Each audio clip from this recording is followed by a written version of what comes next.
simply because we're still learning how to show up. I'm noticing that. And this is honest. This is real. I'm seeing it happen in Hong Kong. Do I think that we could do it? Absolutely. But do I think that today is the day for it?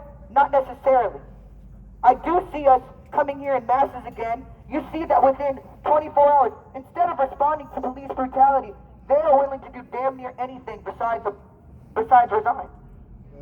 They're willing to do damn near anything besides acknowledge the wrongs.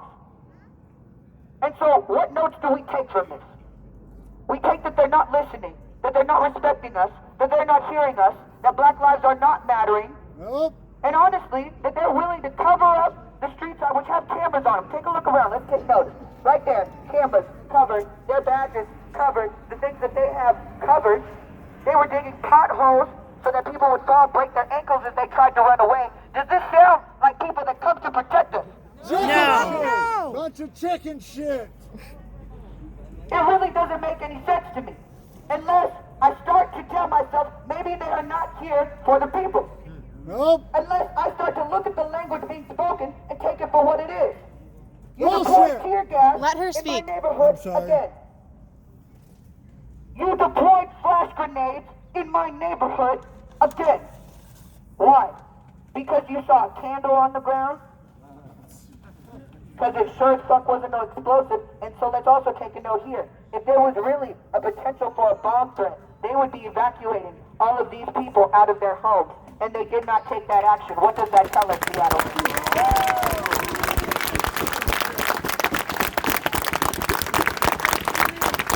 So now that we understand that lying is a tactic, we are going to come forward with our truth. Woo! Woo. While you are here, make sure that every day you are showing up more prepared. Every day you are mobilizing yourself forward. I'm always going to say white bodies to the front. And multiple people actually have asked me, why is it that you say that? Do you have any idea how many stories have come out about black people and they don't put the name, black body found? Do you know what that feels like? I don't necessarily expect you to, but in every time I'm calling a white body to the front, I'm not only doing healing for black people, showing them bodies will move for you, the way that you have fallen for others when nobody did. Yeah. I'm asking white people to check their privilege every time I say it's healing for me too. Thank you. This is our spot. This is where we're going to be every day until we grow in numbers where if we decide to go this way, this little wall ain't going to do much. No, it's not. It's really not. Because as we noticed, we moved last night. We stood here for how many days? Seattle, it don't make no sense. Look all over the country. They're working together. Look all over the world. You're absolutely right. They're moving together. And these cops, they're getting run up and run out. I'm now going to address the Seattle Police Department and the National Guard, Jenny Durkin and Carmen Best directly. I'm going to turn around and I'm going to speak, if that's cool with y'all. Yeah.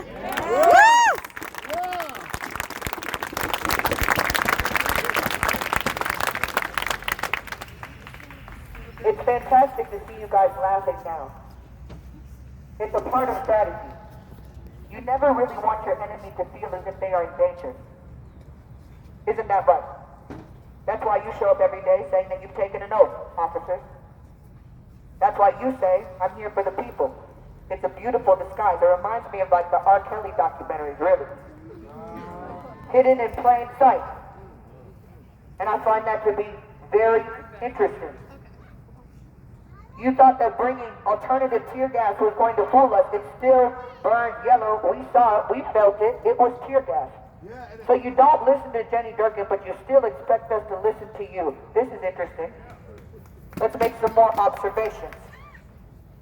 Jared Campbell of the Seattle Police Department. On Saturday, you maced a 12-year-old girl in the face.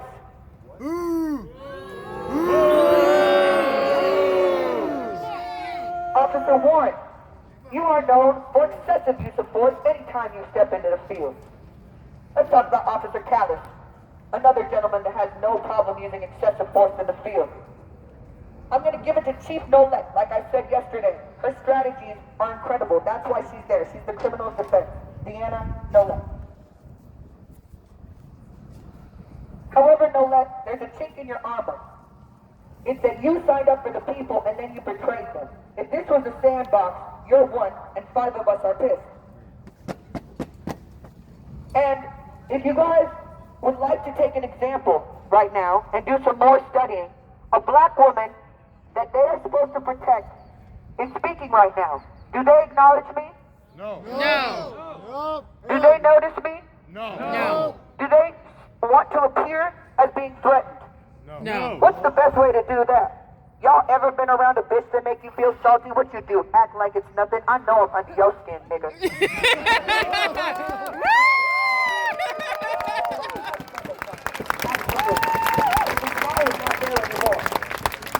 Right, now it's starting to get more intense. This is good. We need to be setting the tone for the behavior that's going to be happening every single day. When you respond in my motherfucking city with tear gas, and you come to my city and deploy flash grenades, when you come to my city and you've got 7-1, 7-2, 7-3, 7-2 refuses to respond to a girl on the ground for 2 hours because he doesn't have riot gear. Queen 131, yes, I'm talking your language now.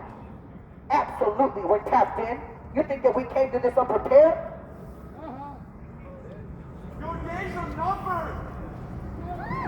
Think Every again. day, we are getting stronger. Every day, we are mobilizing forward. And soon, you are going to start asking yourself why you did not listen to that black voice. Because unlike you, I have ancestors that guide us. You can learn something from me, but you're so stupid. And I say stupid, like how black people say stupid. Because they mean it. You're stupid, big, stupid, stupid. You hear me? Stupid. Big stupid. You know why? It's because you show your ass every time. You had your own officials out here last night, you guys, and they watched you. 3 of them. I know they're not very happy. You're making things very complicated for Mrs. Sturkberg. And that's going to be an issue. You've also started targeting anyone that establishes themselves as a leader or an organizer, which I find very interesting, because I thought this was all right. And while you're upset with people who organize, but you're bringing in infiltrators to dismantle, the reason that they bring in these organizers, let me be clear, is because if you disperse yourselves, there isn't a need for tear gas. They look better on the news. Why do they break up the protest? Because if they take pictures of one being peaceful, they can gas all of them when it's over. Let's start to think critically. Every day that you show up, engage your mind. We do not show up here senselessly. We show up here with a purpose and with a passion. It took one voice, ours, to mobilize this line. It took one voice to make them extremely uncomfortable, so much that they had the tractor show up this morning with this cute little border. Now, don't this look like a shield to you? Something about it just tells me that it might. Something says that this could be repurposed. I see a refurbishing coming along. Don't you? These aren't even connected properly. Oh, they're not even properly okay, well, let's not share what we know. Oh, Of sorry. course. I see that more people have come forward. And I appreciate it. Every day you have to show up here. That probably sounds old by now, but black people show up to their lives every day. They walk out of their front doors every single day. They go to work every single day. They interact with people that they don't know if they value their life or not every single day. So it is critical that you start to understand, even though this is tiring, this is nothing. Woo!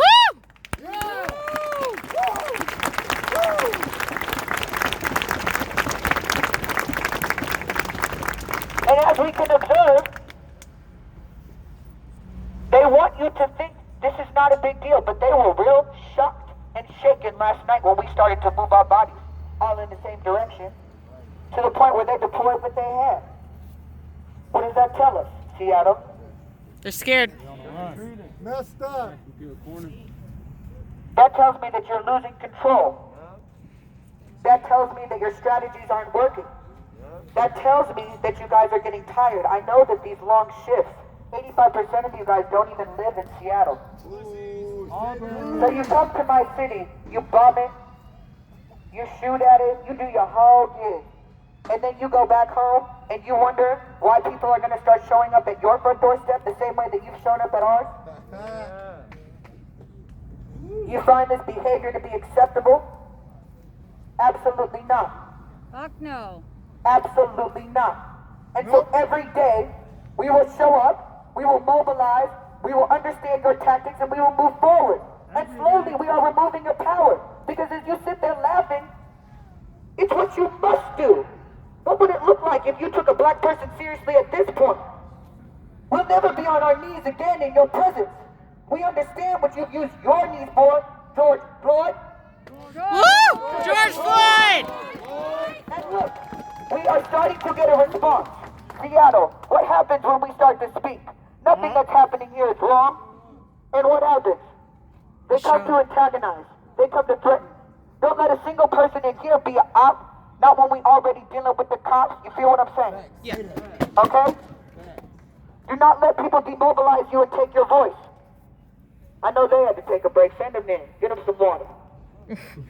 Absolutely. And bring the rest of them out.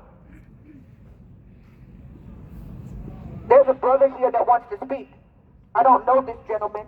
I don't know that our messages are the same. I feel like it's important for organizers and leaders to start actually organizing and leading if that's what they're going to do. If you're going to demonstrate something that's worth getting up and coming in here every day for. Because we clock in our hours. We're all unemployed. Show the fuck up. But I'm going to give the speaker to this gentleman, and I want to see what it is he has to say. Thank you. Thank you. Woo!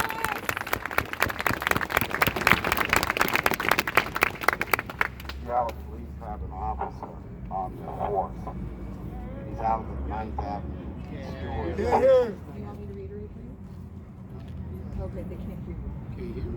Right next to your face. Seattle police has an officer who is still on their police force. He works out of the 9th and Stewart precinct. His name is Bradley Richardson. Okay? He assaulted my son and his best friend. But this is what he said. He told one of his partners, he said, I thought I was going to get to shoot one of these black son of a bitches tonight. Fuck. Boo! Go the fuck home! Murderers! In front of my son's lawyer, he said, I knew he wouldn't be in free fall when I kicked him in his face because there was an officer standing behind him. When he pulled my son's credit cards out of his wallet, he said, I hate it when these people have credit cards. Fuck the police. What the fuck? He brought the white gentleman that was supposed to have been assaulted to the scene of the crime, and he told him that's not the guy. They booked him in jail for assault and then dropped the charges. Boo! The case settled out of court because the police's attorney called that man and said, are you sure that those weren't the guys that assaulted you? He said, I told him that night they weren't. He said, are you willing to say they are? Fuck you, culero! Hey, Cam. That was their lawyer. It was on Carol 7 News. My son had never been arrested in his life. Officer Bradley said, I'm going to put you in jail on a robbery. Who the fuck is yelling now, then? About 3 months later, my son and his friend, they went to a different part of town. And somebody pulled a shotgun in front of a club.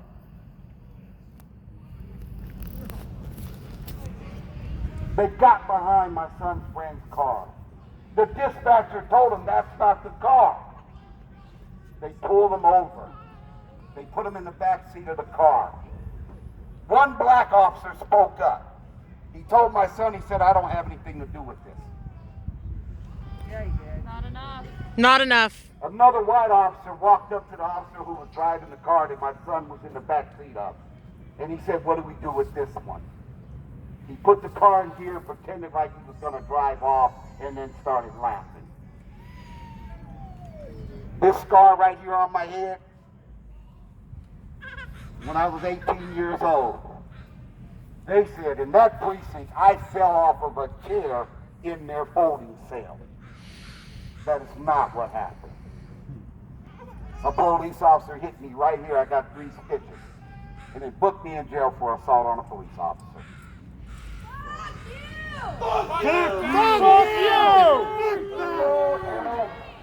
Fuck Bradley Richardson. Fuck Bradley Richardson. Fuck Bradley Richardson. Fuck Bradley Richardson. Fire Bradley Richardson. Fire Bradley Richardson. Fire Bradley Richardson. Fire Bradley Richardson. Fire Bradley Richardson. And then quit, you stupid bitches. In fact, we can just abolish the police state, turn in your badges, resign Jenny Durkin, resign Common Best. Woo!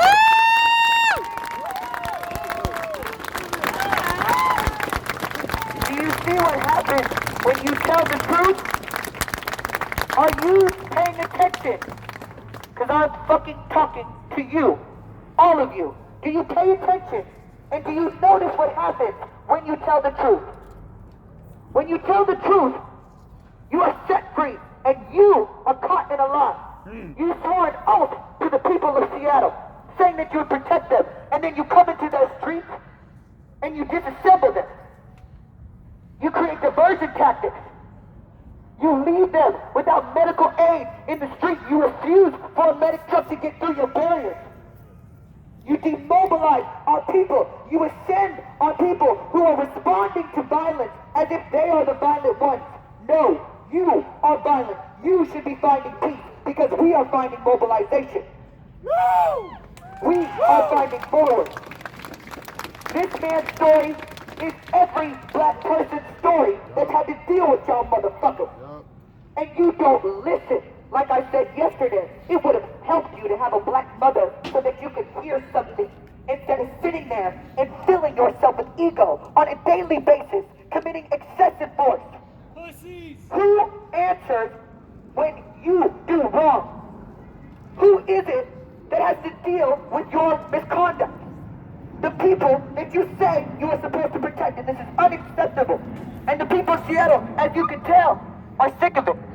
Yeah! Did you really think that we were going to come out here every day and sit at your knees and be peaceful? Did that really occur to you? Did you think we wouldn't understand that you're targeting certain organizers and leaders to demobilize them? Did you think that because you can censor us on social media, on the news, etc., that we would not still come together? Did you think a couple of salty infiltrators would separate us? Do you really look that lowly on the people you said that you protect? Stupid! You big stupid. Stupid! Because that's not the case. And once again, I request, and actually I demand these things. Jenny Durkin, resign. Common Best, resign.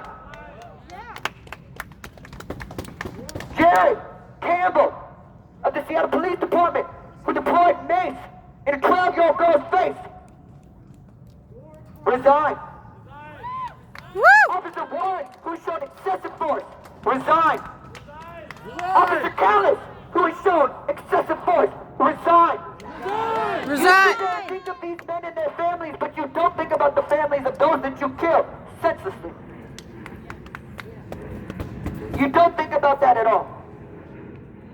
And you put yourself in a very particular spot. We're watching your tactics. We're watching the way that you move. You're starting to box yourselves in. That's intentional. You should start to pay attention. We understand what you're doing. Do you understand what we're doing? Or have you been comfortable pacifying Seattle this entire time?